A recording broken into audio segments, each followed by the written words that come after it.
Assalomu alaykum hurmatli kuzatuvchilar. O'zchangar jamoasining navbatdagi ishini, navbatdagi buyurtmamiz asosida kachallarimiz yasab taqdim qilinmoqda.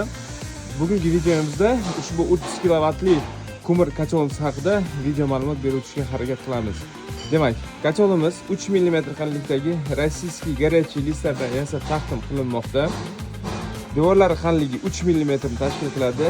Pastda klassik o'rnida turbalardan foydalanganmiz 20 mm diametrdagi turbalar devorlari qalinligini 3 mm tashkil qiladi. Kachol ko'mirxona sig'imi 50 kg tashkil qiladi. Kachol orqasida 4 ta papkadan iborat 3 metr kvadrat yuza hosil qilingan. Xo'p, kacholni ko'mir soladigan eshigi quyidagi shaklda yasab taqdim qilingan. 2 qavat azbestli sho'rlar bilan jihozlangan. Kacholimizni barcha eshiklari, demak, mana bu ko'rinishda ligirovka qilish imkoniyatiga ega holatda yasab taqdim qilinadi. Kacholni ko'mirxona sig'imi ko'mirxonasi quyidagi ko'rinishga ega 50 kg ko'mir ketadi. Bir tarafdan ventilyatorimiz puflaydi va kacholni, demak, mana shu kislorod bilan yonish kamerasini ta'minlab beradi.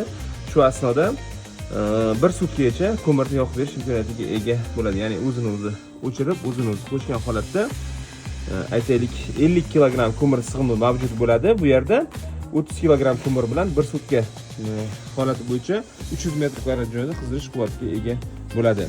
Pastda turbalarimiz chugunli kolosniklar o'rniga trubchатый kolosniklar qo'yganmiz, ya'ni turbalarimiz orasidan suv yuradi. Ushbu turbalarimiz qalinligi ham ro'porosa 3 mm ni tashkil qiladi. Xo'p, pastki eshigini ochib ko'rsatamiz. Pastki eshigimiz ham yuqoridagi eshigimiz singari azbestli sho'rlar bilan jihozlangan. Demak, 2 qavatdan iborat. Bu yerda 8 ta shviler qo'yamiz.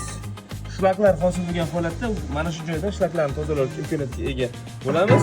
Xo'p, pastda esa kul tushadi. Bu yerdan kullarni yig'ishtirib olish imkoniyatiga ega bo'lamiz.